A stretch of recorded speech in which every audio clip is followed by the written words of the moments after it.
Welcome to rSlash Nuclearrevenge, where a homeowner literally murders someone to get his revenge.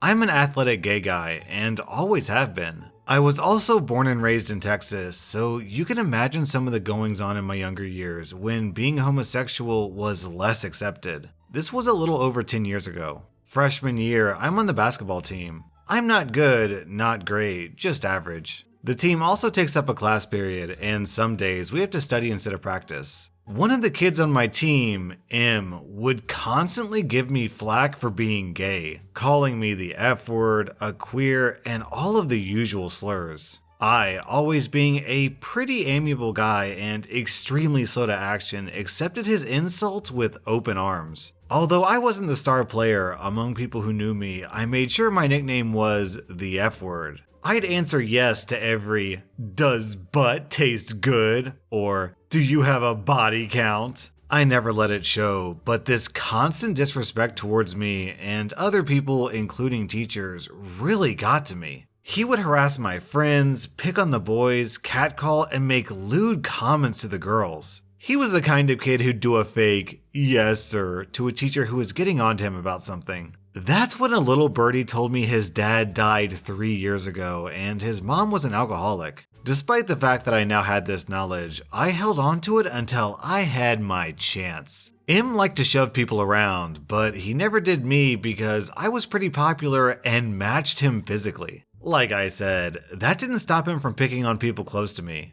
I started preparing for the fight I knew would come, working bags, learning footing, all the good stuff. After 3 months of preparation, I felt ready. He came upon me in the bathroom. Talked some smack, I don't remember. There were a few of his buddies. Perfect. Remember how I said his dad died? I said, "Okay, daddy issues. Can I call you that? Is not having one really considered a daddy issue? By the way, why are you so fixated on gay sex? Why do you ask so many questions? Do you want to try it? Or was the last thing your dad did to teach you how to suck blank?" Admittedly, not the best as I type it out, but mean enough. This got him enraged. All the better. He charged at me through the narrow part of the bathroom. My back was to the wall and he was moving too fast. I got out of the way and he harmlessly flung himself against the wall. Harmlessly for him and me.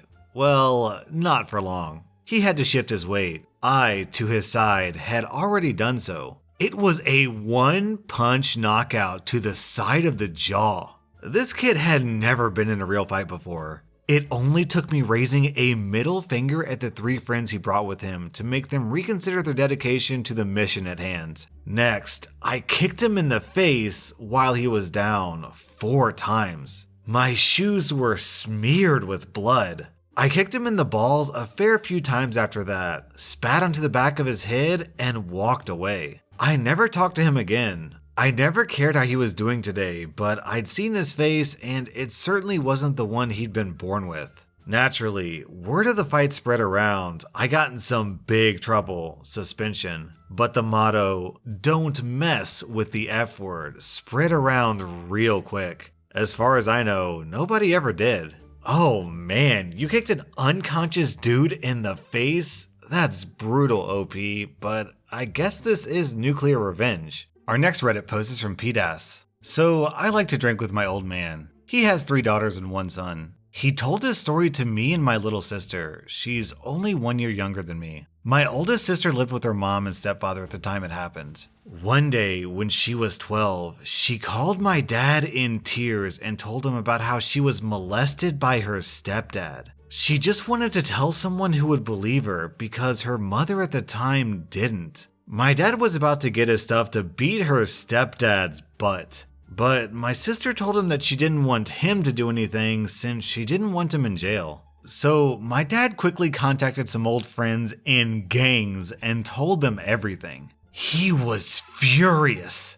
My oldest sister's stepdad was beaten so bad he barely recovered. Her stepdad and mom separated not long after. My dad made sure to call his work and tell them everything. Got him fired. My dad made sure to know everything about this man so he could ruin his life as much as possible. When the stepfather got to a new city and my dad got word of it, he made sure he got another extra beating or 2. This went on for years on end. My dad was told a few years ago that the abuser sits in a wheelchair now and he can barely do anything by himself. My dad's still not satisfied. If it were up to him, he would be dead. No one hurts his children. Man, the subreddit makes me feel weird because here I am getting excited and smiling about a story where someone gets beaten within an inch of their life. Our next Reddit post is from Dark1859. Backstory. This part of the story takes place shortly before 2000. In my state, we have numerous retiree communities that are run by HOAs. The vast majority of them, in my experience as a respite and rehabilitation provider, can be summarized simply as near to full-on tyrannical in their inter-community politics, often targeting members out of their clique while heavily favoring those who fell in line. In this case, it all started with Richard and the new HOA board. From what details I can remember, Richard had lived in his house in the community under the prior HOA board and had lived in his house for close to 10 years. Prior, a community mailbox was installed near his driveway and had the borders of his house lined with row hedges. These two details will be important later. However, around early 2000, a new HOA governing board was elected. By this time, many others had moved into the area and had begun parking in front of the aforementioned mailbox, a number of which, to my memory, were board members. Richard had, at first, tried talking to the offending mailbox blockers that would block his driveway. Eventually, however, he would resort to simply parking his car in front of the driveway and, by extension, the mailboxes. In retaliation, the board would tow his car and invoice Richard for it. In addition to this, Richard was not the type to constantly preen and prune his hedges around his house, or keep the lawn well kept. The HOA, as a result, began to send landscapers to trim them for him, and would naturally invoice him every time they did for the bill. Richard, both verbally and in writing, in rather rude terms requested they not send them, and denied the landscapers access to his house, but he was still invoiced for their being contract and sent away. Eventually, as I remember, the board would send the landscapers to his home when he was away or not home and then invoice him the costs after. Finally having enough, to my memory, Richard ended up killing off his lawn and hedges to force the board to stop sending landscapers. But due to laws in my state and the board's bylaws itself, they were able to sue for the cost of the invoices sent out over the course of nearly a year or so, and managed to foreclose on Richard's house for unpaid fees, where he was forced to move out and chose to move to California for a time. The Revenge. With the events leading up to the Nuclearrevenge set in place, now we can discuss Richard's revenge. Richard, to my memory, had been practically living out of a trailer for a little while, stewing over his treatment at the hands of the former board. Richard had still owned a storage unit in Arizona, which contained his rifle and 2 semi-automatic handguns. That April, he returned to Arizona with one goal in mind: revenge. Richard's former HOA held official meetings bi-yearly, with other smaller meetings for emergencies or when voted to convene. Richard entered the board's meeting with his weapons firing and killing 2 board members outright, wounding one more and wounding another during a scuffle with another man trying to wrestle his rifle away from him. When later questioned why he committed the crime, his only response was, "I was getting even." Later, Richard was sentenced to death for the murders, passing of natural causes while still on death row. In the end, as I recall, the HOA was disbanded for some time following the wake of the murders. They have at this point re-established, but from what I recall, they've been quite careful who they elect to the board. So OP posts some links to some news articles, and sure enough, it's completely legit. It turns out he shot one lady in the back and another in the head. Normally I like to crack jokes and even glorify the people in these stories, but not this time. I'll definitely agree that the board kind of screwed this guy over, but my god, this is a completely disproportionate response. This isn't revenge, this is straight up premeditated murder. Our next Reddit post is from Atlas Black. This is a long one, but if you stick with it until the end, you'll learn how I was framed and fired from my job, and accidentally set off a chain reaction that led to a staff overhaul with several managers being fired and moved to other restaurants. The general manager being fired and getting a divorce, and one of the managers being investigated by the FBI and ultimately arrested, as well as several of the workers being deported. I used to work at an upscale restaurant owned by a large corporate entity that owns several different restaurant brands. I worked there for about 3.5 years before they eventually fired me, but more about that later. First, I want to give you an idea of my role there. My role at that job was a little of everything. Since the day I started working there, I took it upon myself to learn as much as possible. I was very persistent with management when I wanted to learn a new department. I started as a server, but eventually had worked my way into different departments and job titles like carryout, hosting, bartending, barbacking, banquets, catering, and deliveries. My singular goal while working there was to make myself available for as many hours as possible. I was being paid about $12 an hour, though that fluctuated if I was working as a bartender or server and making tips. Eventually, it was noticed by management how I fit best into one of the non-tipped positions. I was so good at it that they decided to try me out as an unofficial supervisor over the team that worked in carryout, catering, and deliveries, as those were all one department. I knew this was going to ultimately mean a few less hours since I would only be working one department, so I negotiated with management to increase my pay by about $1.50. Since I was taking on additional responsibilities, they were satisfied with the pay increase. I was trying to get as much money as possible. I just wanted to be able to pay my bills and still have a little money left over for fun. I was living in the highly taxed city of Chicago, which is in the already highly taxed state of Illinois, so it was pretty difficult to make ends meet and still have money left to enjoy my life. I'm a person of simple pleasures, and I can enjoy things for long periods of time, so it didn't take much money to be happy.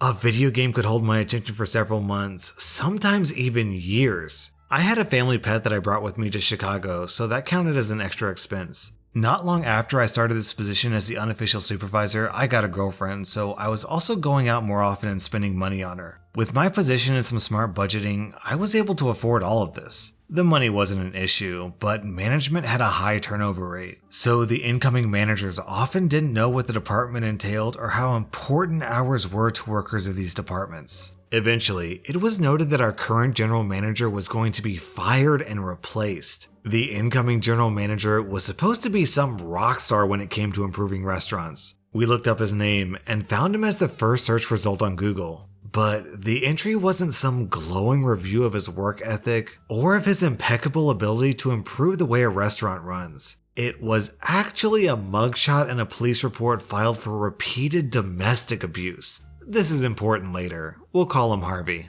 Shortly after Harvey came in and started making changes, one of our best managers gave her resignation. She refused to work with him, and like an effing oracle, told us to expect lots of sexual harassment, misogynistic comments, and for him to eventually run this place into the ground. Not long after she left, our general manager began replacing our current managers with hand-picked people that he had worked with in the past. Eventually, all but one manager was replaced. That manager was the kitchen manager. We'll call him Frito. Frito had been there since I started working there. He seemed to be somewhat of a chameleon, as in his values and ethics seemed to change depending on who his boss was. Honestly, I sort of applaud his survival instincts, but ultimately see him as a suck-up and traitor. Harvey never really replaced the manager for our department, so we ran without a lot of oversight. Unless you count me as a supervisor, we didn't constantly have someone breathing down our necks about how things should be done. Our department had some hiccups here and there, but it still ran really smoothly. Since we didn't have our own manager, we often had to radio for a manager to come help us out on things that needed a manager card for approval.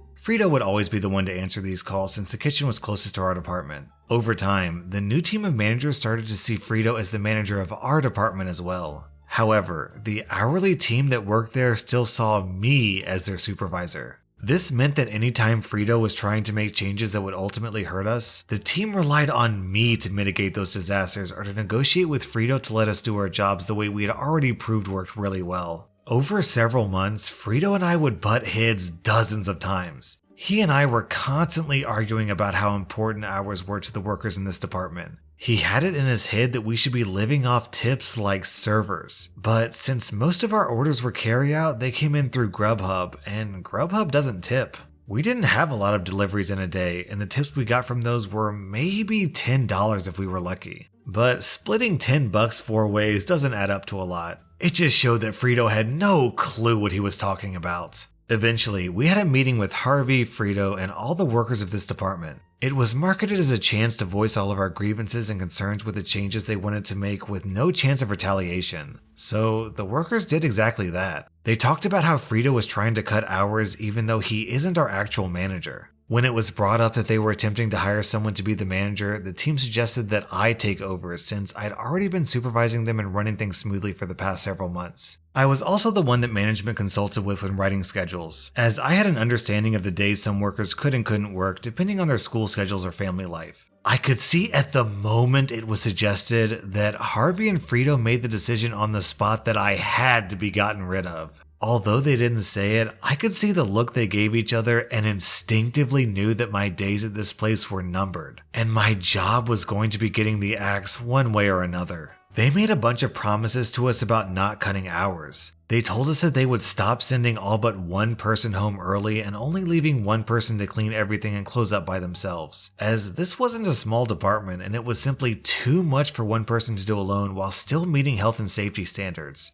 They promised that whatever hours we scheduled for, we would work. We weren't trying to be unreasonable, so we told them that we usually have 3 or 4 people scheduled to work our department. They could cut 2 of them early, but we always needed at least 2 people here to help close properly. The promise was made that we would always have at least 2 closers. However, only about a week later, they started sending all but one person home early again every night. One night, they tried to do it while I was scheduled as the closer, and we had just returned from a massive catering event, and there was an unbelievable amount of cleanup left to do for one person. When Frito came in and tried to send everyone except me home, I stepped up and told him that he was consistently breaking the promise he had made to us during the meeting. He looked me square in the face and told me to stop complaining about it. And if I was going to keep trying to talk to him about him breaking his promises, he could easily find someone who could work my shifts. I quickly realized that this was an assassination attempt on my job. He wanted me to press it further. So I backed off and started cleaning. I ended up having to stay way late, and that meant overtime pay anyway. I got a write-up for that, since we weren't allowed to work overtime without a manager's approval. When I refused to sign the write-up, pointing out that I had tried to explain to Frito that I wouldn't be able to clean up all that stuff alone before my scheduled shift ended, I was allowed to leave without signing the write-up, but only because the HR rep that was present at the time wasn't one of Harvey's cronies. Skip ahead to the day I was fired. It's important to note at this point that I always came into work an hour early. Since we lived in Chicago, food was expensive. However, at our job, we were allowed to have as much free soup and bread as we like. So I would come into work 1 hour early every day so I could have some soup and bread for lunch before my shift. But on this day, when I walked into the kitchen to get myself some soup, one of the line cooks told me that he had a dish that had been canceled after he cooked it, and Frito had told me to give it to someone. He assured me that Frito had comped it and that it was free to take for whoever wanted it. It just so happened to be my favorite appetizer, so I happily took the free food.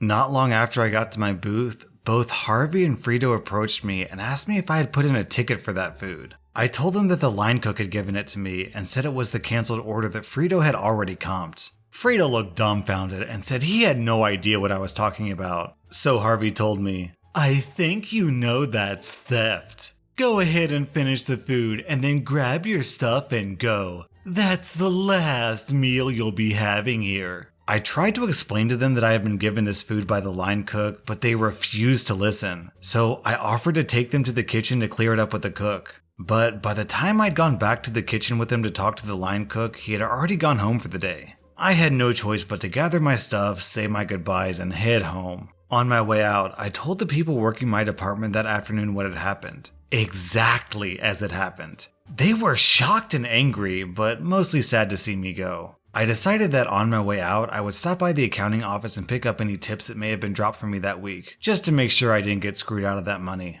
Before heading down, I had this gut feeling to just set my phone to record, and I stuffed it into my pocket with the camera rolling. Although the video was entirely black since it was in my pocket, I did manage to get a pretty muffled recording of Harvey and Frito's voices through the door, discussing how things had gone as planned, and that they had been trying to get rid of me ever since that meeting with my department. I knocked on the door, and they hushed up before opening it. They asked what I was still doing there, and I asked for my tips. They gathered what was in the safe for me and handed it over. Despite my anger rising at what I had just heard, I decided not to burn this bridge just yet, because perhaps I could effing nuke it later. I offered a handshake to both managers, thanked them for the opportunity to work there, and left, making sure to pull my phone out of my pocket and record the front of the restaurant with a sign showing its name and logo. Working in a restaurant, you learn to always cover your own butt. It's true for most jobs, but something was just telling me I would need this all later. If I was being accused of theft, I wouldn't be able to prove it wasn't true if it ever came up in future job interviews. Which is exactly what happened and where this all started going nuclear. On the train ride home, I sent some messages and made some posts on some local Facebook groups saying that I had just been fired and that I was looking for a job as quickly as possible. By the time I got off at my stop, I had already set up an interview for later that day. I was offered the job about 5 minutes into the interview, but after going over the details, it didn't sound like it was for me, so I turned it down.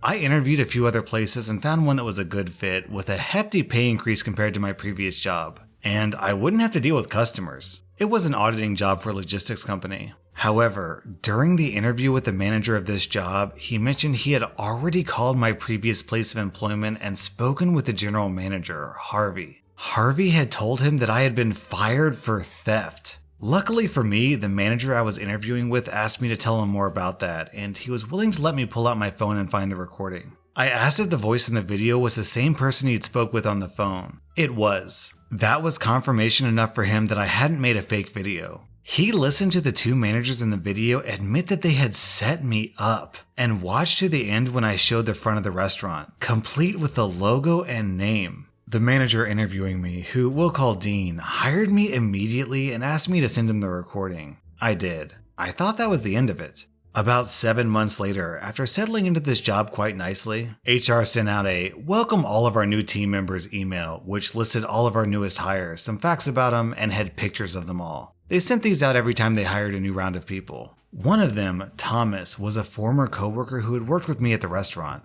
We'd worked at the host stand together, so I was pretty glad to see someone I knew and liked coming onto the team. I sought out his desk and went to say hello and asked why he left the restaurant. He hadn't left willingly. He'd been laid off because the company was under investigation. It had started as a relatively small matter. The corporate entity that owned the restaurant chain had received an email with an attached video. My video that had been filmed from inside my pocket. That was cause enough for corporate to send someone to investigate internally. Thomas was pretty surprised that I hadn't heard anything about it, since there had been numerous attempts to get in touch with me. As soon as he said that, I logged into the old email I'd used when I first applied for the job at the restaurant. I had 24 emails asking me to come in to discuss my employment and termination. I never replied, I just didn't care enough anymore. I'd also changed my number since then, so they hadn't been able to contact me by phone. Thomas continued explaining that before corporate had sent someone, Harvey and Frito had talked with my department and tried to offer them a small pay increase to spin corporate a story about how I was incompetent at my job and failed to live up to my duties. The day the corporate auditor showed up, there had been a small exodus of people from my old department.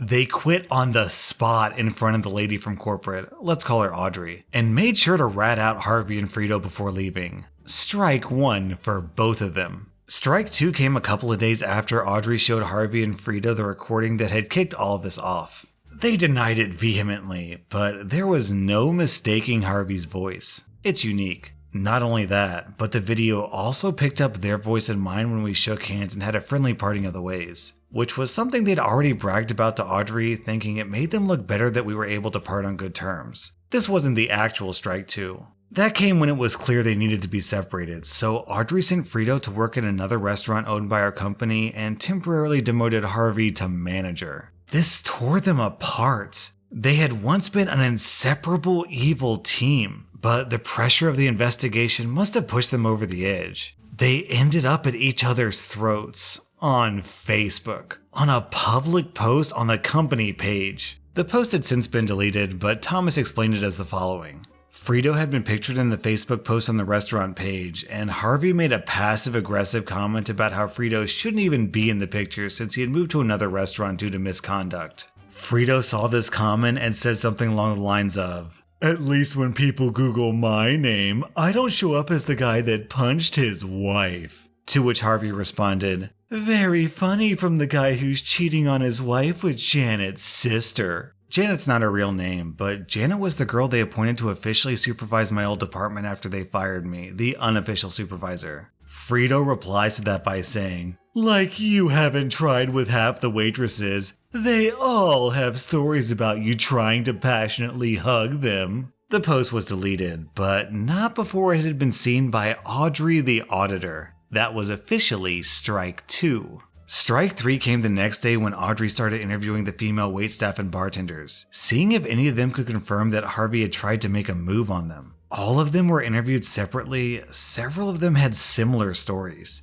Every girl that confirmed Harvey had made a move on them all said he had offered to be their sugar daddy if they would send nudes or stay after closing to fool around with him. Harvey was fired, but that isn't the worst of it. Audrey the Auditor wasn't just some random woman from corporate. She was the old regional manager for this area and had personally hired Harvey's wife as the general manager of another restaurant in the city. So she called up the restaurant Harvey's wife worked at and told Harvey's wife everything she'd learned from the female waitstaff. We learned later that they had gotten a divorce over him trying to cheat on her after she'd already given him a second chance to change after he beat her. I don't know what compelled her to give him a second chance after something like that, but she sure didn't give him a third. After firing Harvey, the line cook who had given me the food was interviewed by Audrey. I don't know how it came up, but at some point, he had let it slip that he was an illegal immigrant. She had his file in her hand with an Illinois ID and social security number on file, so this confused her and she pressed him for more information. It turns out that Frito had some connections and had his own miniature black market going on where he would have fake social security cards and IDs made for the illegal immigrants he was hiring at reduced wages.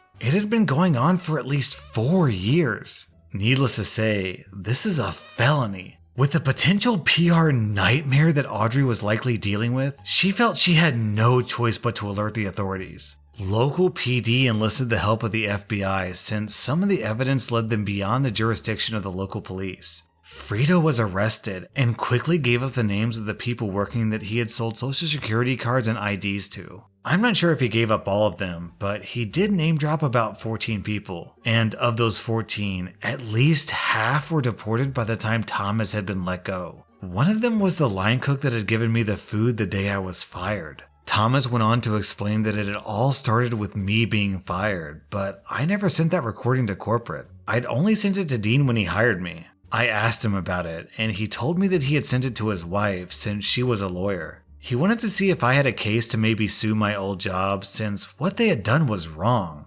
But he also remembered that when we had first talked about it, I'd said that I'm not the type of person who would try to make millions off an entire company because of the mistakes of 2 buttholes. But I'd also said that it would be pretty sweet to see them lose their jobs too. So his wife had been the one that sent the video to the legal team at the corporate headquarters of my old restaurant job. My boss and his wife were both just trying to get 2 scumbags fired for what they did to me, but ended up pulling a thread so long that it didn't end until there were sexual harassment accusations, revelations about managers cheating on their wives with girls related to people they had placed in positions of authority, a divorce, mass layoffs pending investigations, a staff overhaul, an FBI investigation into what could be considered black market dealings of falsified government-issued documents, and at least a half dozen deportations and probably as many as 14. I don't know if this counts as nuclear revenge as I didn't actively pursue it, but Thomas ended up showing me that even if it wasn't revenge, it was definitely nuclear, and the crater it had left was massive.